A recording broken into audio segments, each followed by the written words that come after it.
এবার টাইম ম্যাগাজিনের ১০০ প্রভাবশালী নেতার তালিকায় নাহিদ ইসলামের নাম। ২০২৪ সালের টাইম ১০০-র অন্তর্ভুক্ত হল বাংলাদেশের বৈষম্য বিরোধী ছাত্র আন্দোলনের অন্যতম সমন্বয়ক নাহিদ ইসলামের নাম। প্রতি বছর বিশ্বের প্রভাবশালী ১০০ ব্যক্তির তালিকা প্রকাশ করে বিখ্যাত এই সাময়িকী। গেল ২ অক্টোবর এই তালিকা প্রকাশ করা হয়।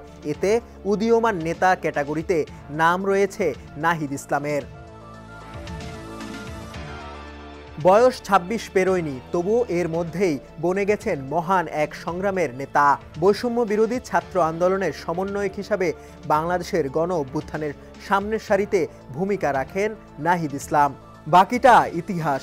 গণতন্ত্রকামী ছাত্র জনতার বিপুল রক্তের বিনিময়ে পতন হয়েছিল বিশ্বের অন্যতম শক্তিশালী এক স্বৈরাচারের। টাইম ম্যাগাজিন নাহিদ সম্পর্কে লিখেছে, আন্দোলনের অনেক নেতার মধ্যে নাহিদ অন্যতম।